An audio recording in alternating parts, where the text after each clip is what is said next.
Well, good afternoon, everyone, and welcome. The Texas Oral Health Coalition is pleased to host the second webinar in our Teledentistry e-learning series entitled Bridging the Knowledge Gap, Navigating Teledentistry Policy, presented by Ms. Amber Levatos. On behalf of the coalition, we would like to thank Mouthwatch for sponsoring Ms. Levatos so we were able to share this important information through this teledentistry e-learning series. I'm pleased to introduce today's presenter, who has worked tirelessly towards gaining teledentistry in Texas, and you may have noticed we have not one, but two teledentistry bills so far this legislative session for our legislators' consideration. Ms. Levatos is the Clinical Director of Dental Services at Tumagua Healthcare Ministries, a nonprofit medical and dental clinic, and an adjunct assistant professor at the University of Texas School of Dentistry at Houston. She serves as a governmental affairs consultant for Mouthwatch and speaks on teledentistry, abuse, public health, special needs, and human trafficking. Please join me in welcoming Ms. Amber Levatos. Thank you, Beth, and welcome everyone. Happy Friday and happy Lunar New Year. I'll be celebrating tonight with my family.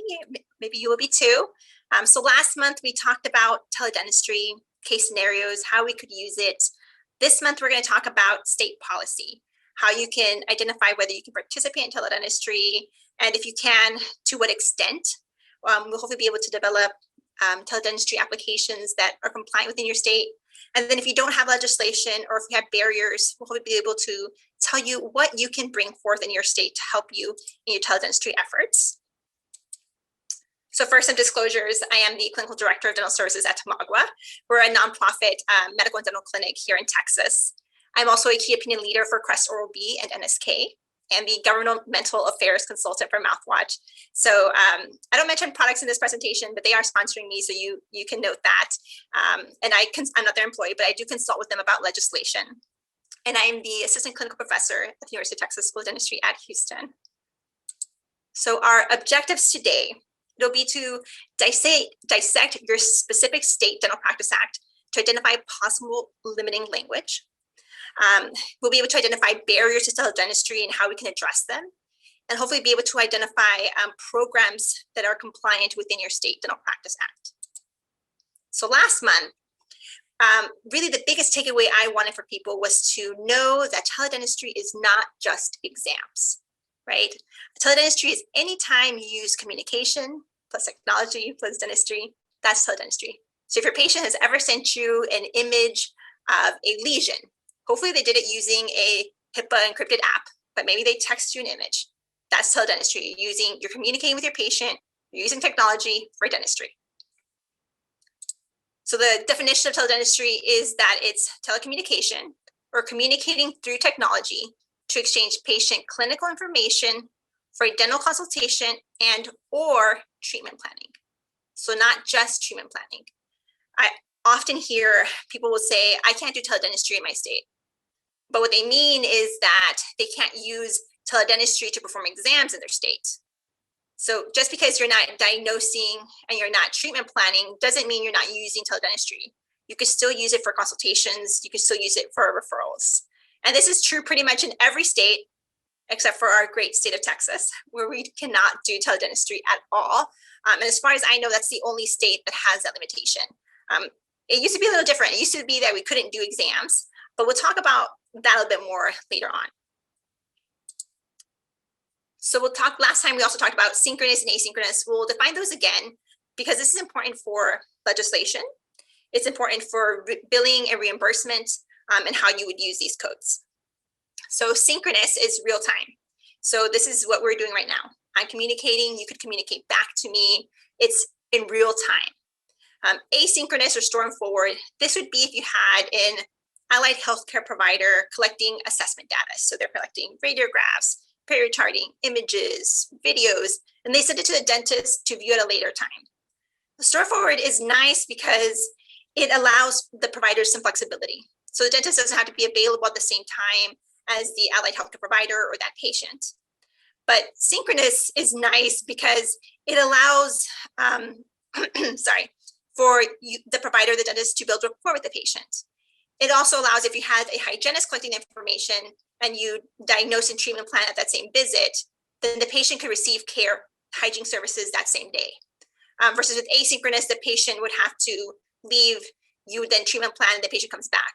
But hopefully we're using teledentistry in people's communities, right? And so then maybe it wouldn't be so burdensome for them to come back multiple times because they're not having to travel as far. So there are benefits to both. Okay, so this is a question everyone wants to ask me is, can I use teledentistry in my state? Well, really what you mean is, how can I utilize teledentistry in my state? I'm going to take you step by step onto how I answer this question for people. The first thing I do is I look to see if they have teledentistry legislation or policy in their state. If that's a yes, this means that you likely have some guidelines. Not always, sometimes you might not have guidelines. And sometimes those guidelines can be very vague. Then if they're vague, your state dental board could then implement rules. But it could put things like the locations you can use it in, number of providers, if you can do synchronous or asynchronous. But the really important thing is that it requires state insurance to reimburse you. And if there's a parity law, it requires private payer insurance to reimburse you for the services that you're providing. And that was the only thing that's really was different. Prior to 2020, if there wasn't teledentistry legislation, then you likely wouldn't get reimbursed by an insurance company. You could ask them to reimburse you, but they're not going to, right? We know how insurance companies work. They're only going to pay for what they have to pay. But then 2020 happened in March and April, and there was the shutdowns. There's a lot of insurance companies that said, we will reimburse for certain things. But a lot of times it was things like limited codes. So if you didn't have state legislation, it meant that you couldn't do a comprehensive exam. But that was still very nice. So if you have legislation, it means that you'll likely get reimbursed. Okay. So you might say, well, I don't have teledentistry legislation in my state, but I have telehealth. So yes, you could have a telehealth legislation, and they could list eligible providers, and dentists and hygienists could be eligible providers. Or you could have a standalone teledentistry legislation. SB 488, which we'll talk about next month, that's what they did. They had a telehealth or telemedicine legislation that happened, I would say like 2016 or 2017, a few years ago, and they're amending it to include teledentistry, but also to include dentists as providers and a bunch of other definitions. So it's quite a nice bill. Okay, so your legislation could tell you where you can do it in locations. Washington, they said that you can do it in clinics, in dental offices, in homes, or any location determined appropriate by the individual receiving the service. That's very broad. You're telling me that the patient can decide where they receive their services. That really allows for a lot of freedom. They also said hospitals, schools, F2HCs, but your state might say that things are a little bit more restrictive, that you can only do it in community clinics.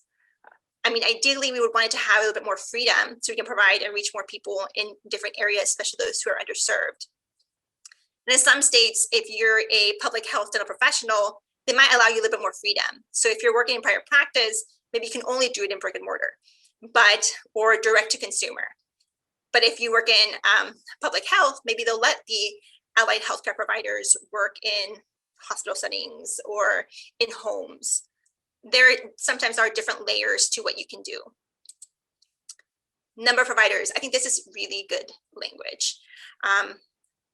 And not every legislation includes it. Some will say the state dental board can determine the number of providers. So I like it to say the dentist can only supervise X number of allied healthcare providers. A common number seems to be 5, but I'm not a dentist, so I don't know what an appropriate number is for a number of hygienists or allied healthcare providers that a dentist can supervise. But I do think that there should be a limit. We don't want one dentist supervising an infinite amount of providers. So I think it's important to have safeguards. So for me, this is very good language, including some sort of number, whatever that number is, can be argued, but having some guidelines to me is important. Synchronous or asynchronous. So most states, if they have telehealth or telemedicine policy, usually, or not usually, but a lot of times, they allow you to do synchronous, but they don't allow you to do asynchronous, except for teledentistry. So if you have your state policy, you already have a telemedicine policy and telehealth, and you're going to amend it to include dentistry, make sure that if they didn't include asynchronous, that you add the exception so that you can use teledentistry asynchronously. Because in dentistry, we're in a good situation where we can use both synchronous and asynchronous really well in dentistry, right? Because you could collect images and radiographs and videos and have the dentist determine next steps, and they don't have to do it at that same time. So I think that is really good to include asynchronous. A lot of times they'll also include then the definition. So you have a definition for synchronous and asynchronous. Asynchronous technology means store and forward technology that allows a licensed dental professional to transmit a patient's health information to a dentist for viewing at a later time. And usually policy will include some sort of definitions, sometimes a lot and sometimes not. I'll say SB 488 does include some definitions. They do identify what a dentist and what a dental hygienist is. And I actually did really like that because it makes it clear that teledentistry policy doesn't change your scope of practice. Okay, if there's something that you couldn't do before teledentistry policy, then you can't do it now, unless that bill specifically is changing something within your scope. But a teledentistry standalone bill isn't changing your scope. So they will list things like dental hygiene is assessing dental hygiene status and collaborating with a supervising dentist regarding dental hygiene treatment plan for a patient. In the SB 488, it does list that performing local anesthesia is practicing dentistry, right? So here in Texas, hygienists, we're not allowed to perform local anesthesia. This teledentistry bill, it wouldn't change that. But then it also goes on to list that hygiene services are those who polish and scale. I think those things are important. Insurance. So I said really the big thing that policy changes for you, adding, besides the fact that it adds guidelines, hopefully adding guidelines, making things clear for people, is it allows for reimbursement of services. So if you have a general bill, it'll allow for Medicaid, Medicare to reimburse. If you have a parity law, a parity language, it requires insurance companies to reimburse providers for the services they're providing, because you deserve to be reimbursed, right? You're providing service to people, and you should be compensated for that. Now, not having a parity law does not mean that insurance companies will not pay you. It means that they're not required to pay you. And like I said, prior in 2020, that changed a little bit. Insurance companies started saying, we'll pay for some things. The ADA actually did a really good job at contacting insurance companies, and they created a guide. It's called the ADA COVID-19 Coding and Billing Interim Guidance for Virtual Visits Guide. So you can Google that, and it'll pull up a PDF, and you scroll all the way down. It has a graph of insurance companies that they contacted and what they said. So they asked them, what codes are they reimbursing for? So because these insurance companies weren't required to reimburse, but were doing it because I guess they wanted to be nice, I don't know, they told us which codes they're going to reimburse for. So typically D0140, so United Healthcare said D0145, D0170, but they likely wouldn't reimburse you for a comprehensive exam unless you had legislation saying that they are required to reimburse you for any services that you provided, because they were seeing it more as a limited emergency situation. They also said the frequency that they will reimburse. So some insurance companies said only the number of frequencies that we currently allot, right? So if you only were allowed 2 of these exams, then we can only do 2. And some insurance companies, not many, but some were saying, well, there is no limit. And then they also asked them if they would reimburse for consultations between a provider and a dentist and a physician. Now, this guide is kind of old now. It was made almost a year ago. So I would contact your insurance company. So even if you're in a state that doesn't have teledentistry legislation, I would contact your insurance company and see if they will reimburse for some of these codes, like the limited code.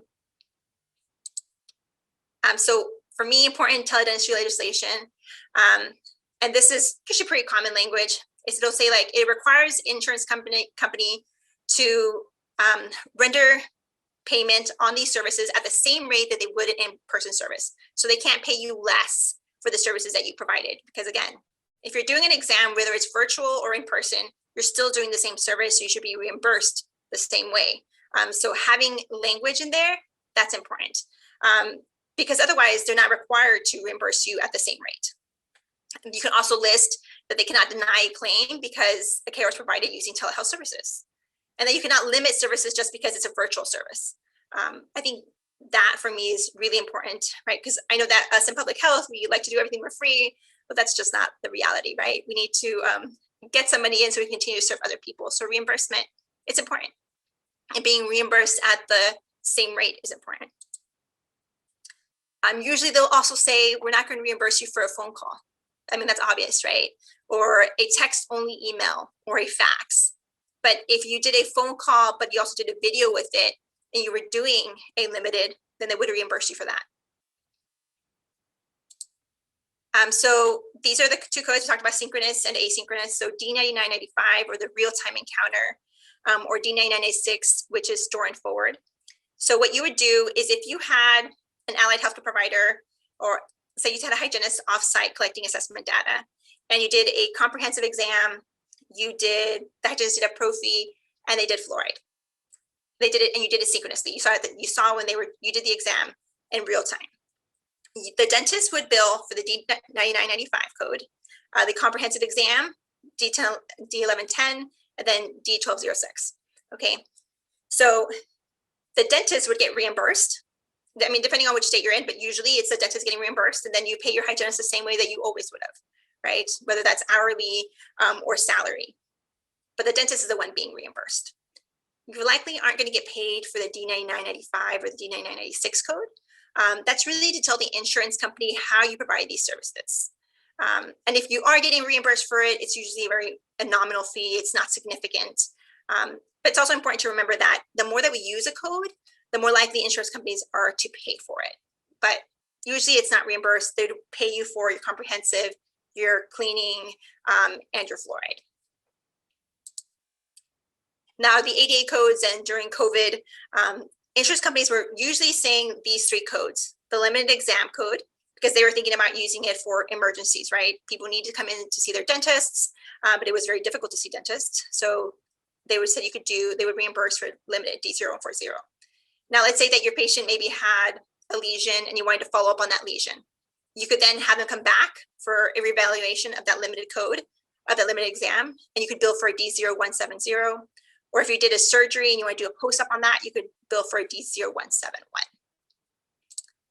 Now, if you're in a state and you don't know if your state has telehealth policy or teledentistry policy, this is a really good website. It's called the Center for Connected Health Policy. Now, it's really nice because you can go to this website and it has a map, and you click on your state and they'll pull up a ton of information. So you have to sift through it, which is kind of difficult, especially if you don't know what you're looking for, but it does give you something.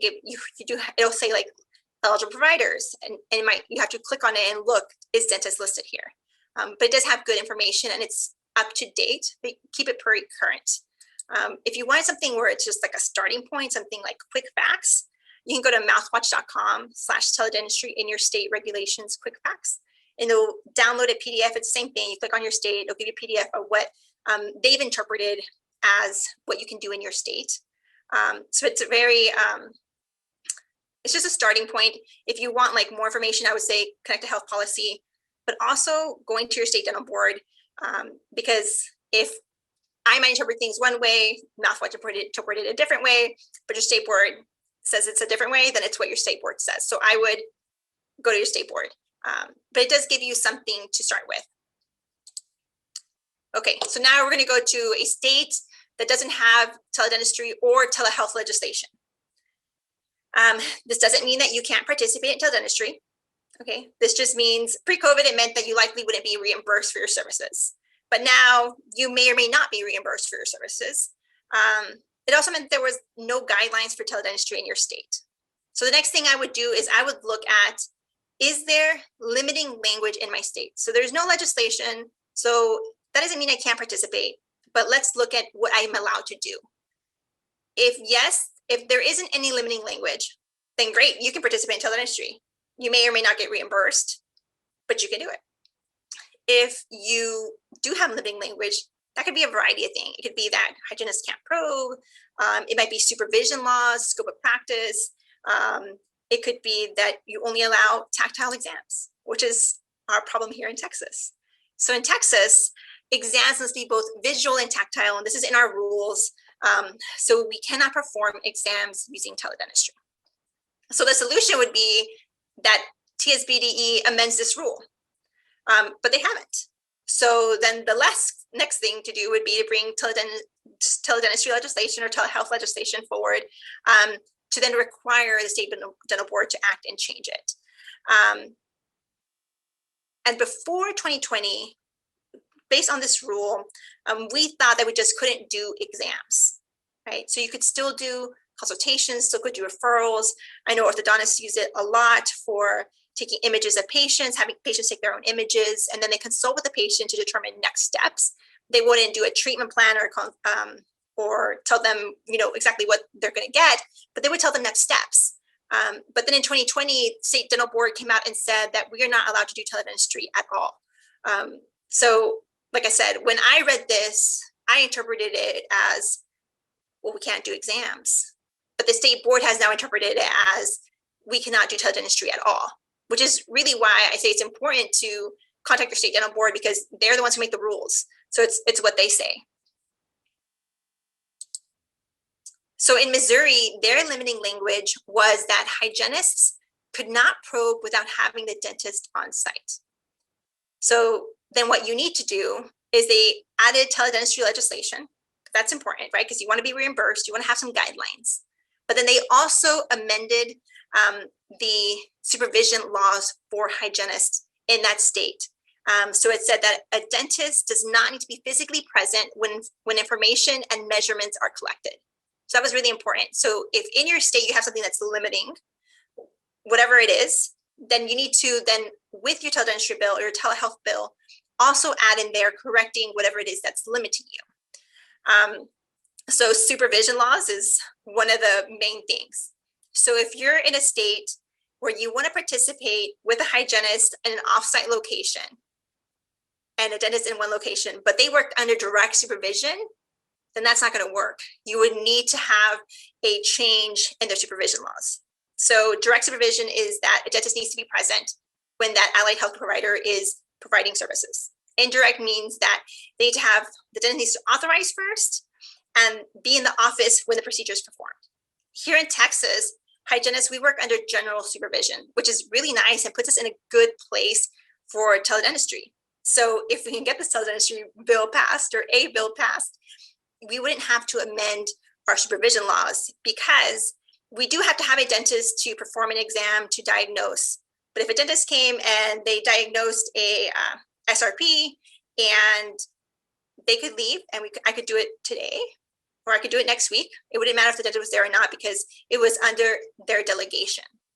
Now, if you don't know what is permitted in your state and you're looking for hygiene, the ADHA has a good guide for that. You can look it up. It's permitted services supervision laws by state, and it has a breakdown of each state and what is allowed. But what's important to note is that teledentistry legislation doesn't change your scope of practice. So, like I said before teledentistry legislation, I wasn't allowed to do local. I'm not going to allow to do local afterwards. If you weren't allowed to do an exam or diagnose before this teledentistry legislation, you're not going to be allowed to do it now either. Now, this can be a little confusing, because if you see this map, every state's a little different. So here in Texas, we do sealants and we do prophies. But in Oregon, they have all the colors. They do many more things. It's just because we have teledentistry legislation now, or if we do, it wouldn't mean that now I can do all these other things. No, I can still only do the things that under law is within my scope. So it doesn't change our scope at all, unless there was some, like a caveat to that and they added a different amendment. Okay, so we'll summarize this. So our examples are, you're in a state that has policy, great. This means you can likely be reimbursed and you don't have any limiting language. It means that you can, yes, participate in teledentistry in any way that you would like. Or you're in a state that has policy, which again means you'll likely be reimbursed, but you do have some limiting language. So yes, you can participate, but it might be limited. So maybe you can only do it in certain locations. Maybe your scope of practice is restrictive. So then you'd have to look to see what is restricting you and then work under those guidelines. Example 3 is no, you don't have policy, which means that maybe you'll be reimbursed, maybe just for limited, but you would be maybe reimbursed for something. It doesn't mean no anymore. And you don't have any limiting language. So yes, you can participate in teledentistry. Example 4, which is where we fall, is you don't have policy. So maybe you'll be reimbursed, but yes, you have limiting language. So limiting language might be, before 2020, we thought it was just exams. We couldn't do exams. Okay, so we could still participate in teledentistry, but just not for exams. And that's just a variety of things. Now we know that in Texas we can't, but that just depends on your state and what the limiting language is. I think this is always important to contact your state dental board. They're the ones who will tell you what you can and cannot do. And remember your scope of practice and supervision laws. So yes, you're in a state that allows that maybe doesn't have, maybe you're in a state that doesn't have policy, or maybe they do have policy, but then the allied healthcare providers work under direct supervision, then you're not going to really be able to utilize teledentistry to the extent that you would likely want to. You wouldn't be able to have a hygienist offsite or an allied healthcare provider offsite collecting information because they need to be on site with a dentist. So those things are really important. We'll look at other language that I would include or that it's common in teledentistry legislation. Oftentimes they'll define what teledentistry is. It's the use of telehealth systems, methodologies. Actually, I do like SB 48, and I'm not going to talk a whole lot about SB 48. We'll talk about that next month. But I do like their definition. It says teledentistry dental services means a health care service delivered by a dentist or a health professional acting under the delegation and supervision of a dentist, and acting within your scope of dentist and dental hygiene. I think that's really good. Yes, it is providing telehealth services under the delegation and supervision of a dentist. I think that's important to make things clear. So I think it's important to have clear language so that people don't get confused or think that we're trying to do something else. And I think this makes it clear that we're still working under the delegation and supervision of dentists. That's not changing. There's still going to be supervision. I like it when legislation includes establishing a practitioner and patient relationship when you can do a teledentistry through teledentistry services. So a practitioner-patient relationship is present between a practitioner providing teledentistry dental services through teledentistry services. I've seen, I think Montana recently came out with a bill that said that you have to have an in-person exam before you can have teledentistry services. Well, that just kind of defeats the purpose now, doesn't it? So that you can't have established a patient-practitioner relationship virtually using teledentistry, that makes things really, really difficult and limiting. So I would include in policy that, yes, that you can establish a patient-practitioner relationship using teledentistry or telecommunication. Consent. So a lot of legislation will say you have to have consent. I mean, obviously we know you have to consent, but in your consent, informing the patient that they're getting teledentistry services, who is providing these services, and that they're delegating these services so that the patient knows who's providing the service. Is it an allied healthcare provider and the dentist is on the other side, letting the patient know they're able to see that dentist at any time. It doesn't mean that they now have to always and forever only get teledentistry services. So they know their right and what they're consenting to. This is probably the hot topic. And I do think it's really important language. So defining teleorthodontics in legislation and policy, I think is important. Some states are now adding, and I think this is good language, adding the requirement that you have to have an in-person exam prior to clear aligners. So that you could do a virtual consultation as orthodontists. You could still have the patient send you images, you could still have them, you could still consult with them, but before you took that next step to clear aligners, they would have to come in for an exam.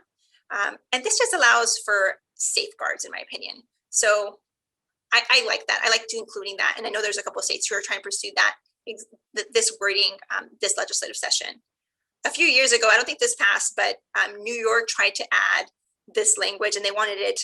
The requirement was it had to be bold and enlarged, and the patient had to know in their consent that without pre-treatment x-rays evaluated by a treating dentist at the start of this treatment, at the end of this treatment, this procedure can lead to irreversible damage that can worsen your current dental condition. And I don't disagree with this. I'll be honest, I don't, because I have seen patients who've had clear aligners virtually, I don't know how, but they haven't seen a dentist, and then they have severe perio and mobility. So I do think it's important to have an exam performed by a dentist. So, and making sure the patient understands what they're getting, right? Because we do want to make sure that we're practicing good dentistry. So if nothing else, I would include an in-person exam prior to clear aligners. Other important language, I would say, is the originating site. And typically, this is where the patient is located. But in Arizona a few years ago, there was a bill, SB 241, that tried to make the originating site where the dentist was. And that makes it things unclear. So you're telling me that where we're providing the services is where that dentist is. So that dentist could be anywhere in the world. But our patient is here in Texas. That makes it really hard to safeguard things, to hold providers accountable. So really, it's customary to have originating site as where the patient is. And I would include that so things are clear. But the next thing is that the states usually will say that you have to have a license in that state to practice. So if you're in a state that doesn't have legislation and you had just rules, I would include the originating site. Most legislation will say that you're required to have the license in the state that you're practicing in. So I'll often get asked, is there a special license for teledentistry? No, there's no special license. There's no special training. But it's good practice to be licensed both in the state where you practice in and where the patient is, even if there isn't legislation in your state. And this is important because we want to make sure that we're held accountable, right? So if the patient is in Texas and you're in New Mexico, then you need to be licensed both in Texas and New Mexico. And they say this because if something went wrong and the patient went to the Texas State Dental Board, the Texas State Dental Board could say, well, this dentist isn't licensed here in Texas, go to New Mexico Board. The New Mexico Board would then say, well, the services were rendered in Texas, so go to Texas. But that's why you need to be licensed in the state that you practice in. And now most legislation will always include must be licensed in this state. Registration of telehealth providers. Some states will add that you must register with your state dental board so they know that you're participating in teledentistry services or telehealth services. And sometimes they'll charge a small fee for that. It's just so that they know who's participating in these services. Affiliate practice agreement. So in a lot of states where you have a dentist and a hygienist in a different location, you will have these agreements between providers. And I think that's really good because it allows for things to be written out and make things to be clear. It'll say what protocols you have. So for emergency management, for different scenarios, it'll require training. Sometimes they'll say the years of experience that a allied healthcare provider is required to have before they can participate in an affiliate practice agreement. So they're just not, people who aren't experienced or don't know proper protocol. I think this is really good, just so things are clear and the guidelines are in place.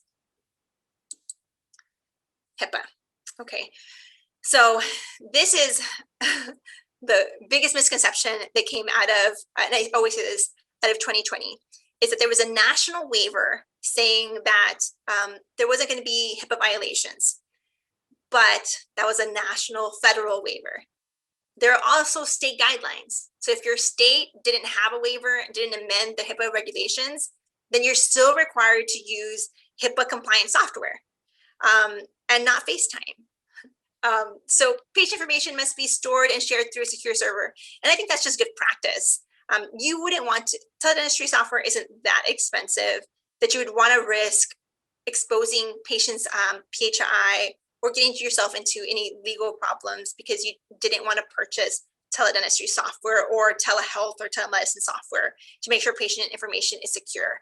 And again, that waiver was federal, not local, unless your state also did have one. But that, again, varies state by state.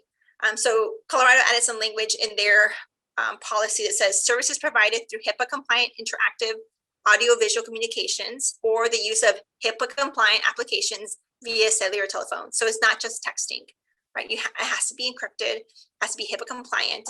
And I think this is important. Personally, I wouldn't want my information getting out, right? And our patients don't want that either. So making sure we do that for them. So kind of the same thing with the DEA. This is during COVID and they've expanded this, but there was a federal waiver that said that they can prescribe controlled substances only if it's a legitimate medical purpose, which that makes sense, right? That's the only reason you would do that. And that you are required to communicate through audio, visual, real time, or two-way interaction. So it has to be synchronous. You couldn't use asynchronous. And you had to also act in accordance with your federal and state laws. So if your state laws had something more restrictive and more specific, then you would have to still follow that. SB 488, and don't quote me on this, but they do have some limitations. They say, I want to say it's 5 days of prescription medication. That's all you can prescribe. And I think, and they do list that they want the state dental board to, the pharmacy board and state dental board to determine what is appropriate guidelines. So your state will have something, they might have guidelines, they might have not, they might be very free. But I know SB 488 did add some restrictions on this. Liability. So people used to believe that you were at greater legal risk with participating in teledentistry, but that's not the case anymore. It was one study decades ago before anybody was really using teledentistry. And I think just the idea of using teledentistry maybe sounded scary, but I look more at telemedicine studies because telemedicine is more widely used and been around longer. And their studies say that you're not at greater legal risk as long as you're doing things that are normal and customary and that you're properly documenting. Document these encounters the same way that you would any other, but maybe add additional notes. And I think you'll likely have more notes, right? Because you'll have intraoral images, you'll have videos. So your documentation is actually better. Just making sure that you have thorough notes, you'll be fine, hopefully be fine, but you're not at legal greater risk for teledentistry for liability. And insurance companies say that they will cover you for anything that is normal and customary. So in Texas, if you're participating in teledentistry, then no, they are not going to cover you because it is not allowed here in Texas. But if you're in another state that does, say Arizona, then they would.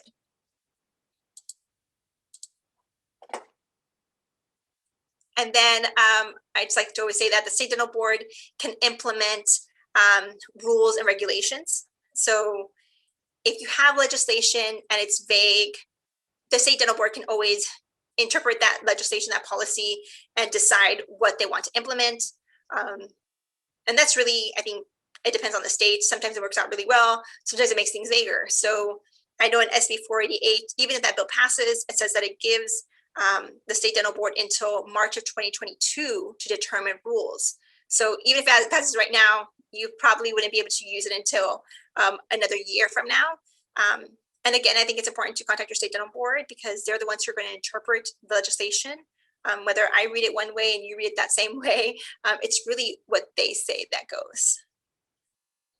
And that was a lot of legislation talk. So I can answer questions now if anybody has any.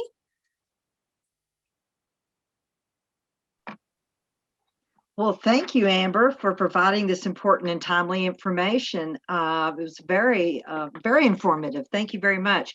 So now let's open up the chat box and see if there are any questions. And then we'll also provide the URL and the completion code and put up the that slide in just a little bit. I did want to ask you about the asynchronous and the synchronous. I'm wondering if there's any pushback from dentists. I can see the value of a dentist supporting asynchronous just because, for instance, if they're in the middle of doing a root canal, they can't jump up and run to the computer to provide an instant diagnosis or to read those x-rays. But is there a time limit? In other words, if you had asynchronous, and you said like maybe 48 or 72 hours to get back with the diagnosis, that would allow the dentist time to read x-rays and make that diagnosis at the end of the day or during lunch or whenever they have free time. Yes, so I mean, that's really the nice thing about asynchronous is that then a dentist can, allows for flexibility, right? It allows for a dentist to be able to do treatment plans and diagnosing or referrals whenever they're available. So there isn't wording on how soon you have to do that. In my previous presentation, I talked about safeguards, having software that alerts you when you have new information from a patient.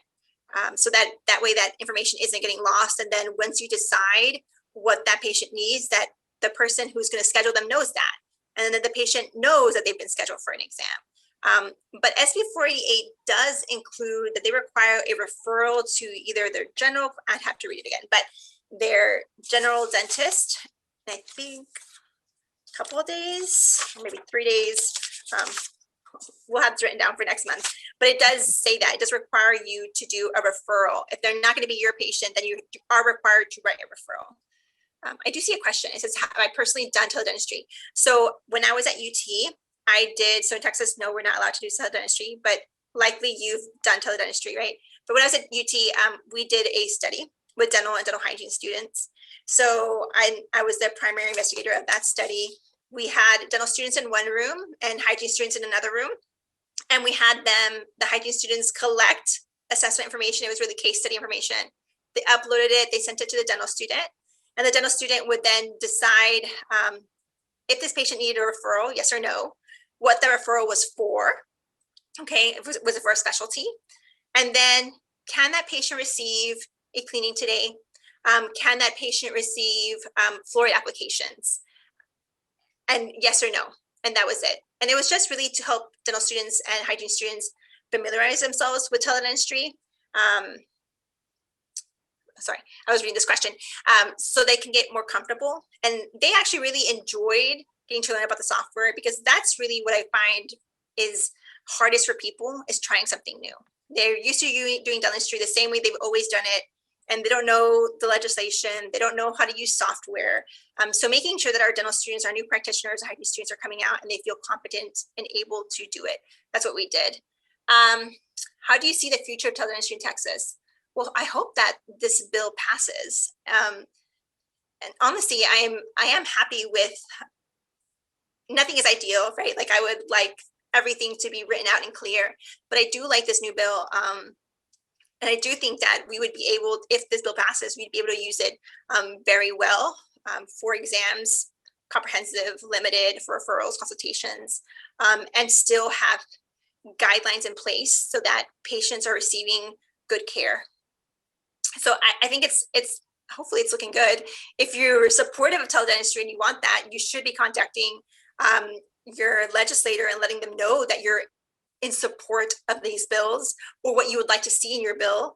I would contact them, because that's really how this works, right? We have right now the Senate bill, and the senators are the ones who are going to vote. They're the ones who are going to advocate for you. And if you don't tell them that you're for this bill, then it's not going to be a priority for them. They're there to work for you. So I would either email or call your legislator, tell them that you're a constituent, that you live in their district, and that you want them to support this legislation. And maybe you'll feel more comfortable doing that after next month, after we look piece by piece through the Senate bill to see if you feel like it's appropriate. Otherwise, you can also find it online and read it yourself and send me questions if you want. But that's what I would do. I would contact your state. If you really are interested in teledentistry passing, we need a bill to pass, whether it's this one or another one. And the way to do that is contacting your legislators. Any other questions?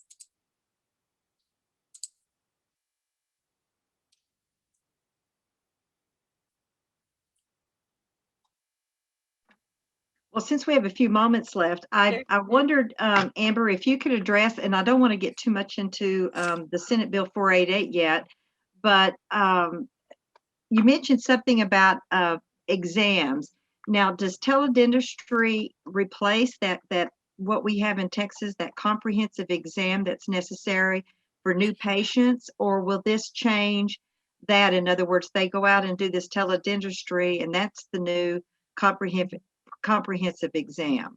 Yes. So if we had legislation, then yes, and you did all those things you were supposed to do, right? The radiographs, perio charting, all your screenings, then yes, it could count as comprehensive exam. So right now, if you're in a state that doesn't have legislation, but you're allowed to do teledentistry, insurance companies would likely reimburse you for the limited code because they're thinking about emergencies, but they likely wouldn't reimburse you for a comprehensive exam. If we have legislation passing that passes, then yes, we'd be able to do comprehensive exams using teledentistry. So they don't need to necessarily be a patient of record already? No. Okay. And even yeah, with that tactile piece of it? Yeah, so two things.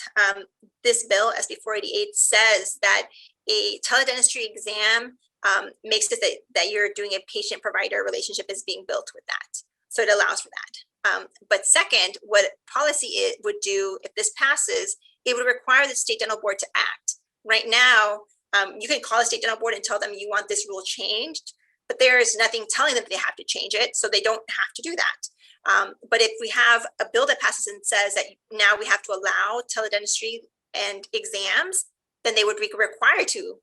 This is telling them that they have to act and change it. So that rule would be changed if this passed. They would have to respond to this bill. Okay, so it's a way for dentists to reach out to new patients in rural areas or wherever they haven't been able to access before. Yeah, Okay. I mean, okay. So for us in public health, yes, that's what we want, right? Like I want to be able to go in rural areas and provide services to more people. But it could also mean direct to consumer. And we talked last month about how our patients now, and even us, we're so used to doing things virtually. Before 2020, we likely wouldn't have done a telemedicine exam. We didn't have experience doing that. But now patients are used to doing things virtually. And they like the accessibility of that. They don't have to take off from work. They can do it, in the middle of the day, that you don't have to expose yourself to more people. So accessibility to care, right? And just this generation in general likes things to be more accessible. So it does have a benefit, not just for public health, but just for private healthcare as well. If your patient just needs to know if they need to come in and they can send you an image, that is useful, right? Allowing them to have next steps. It's good patient care. Well, I agree, especially in a COVID world. We are developing those virtual relationships, and now more than ever, it's probably the safer thing to do. Okay, thank you. And thank you, Amber. Really, this was just such a timely, this whole e-learning series is just so timely, and we appreciate all the work that you're doing to move teledentistry in Texas for us. Well, thank you for having me. Oh, it's our pleasure. And again, thank you, Amber. We appreciate your time, and I want to thank all of the attendees for joining us today.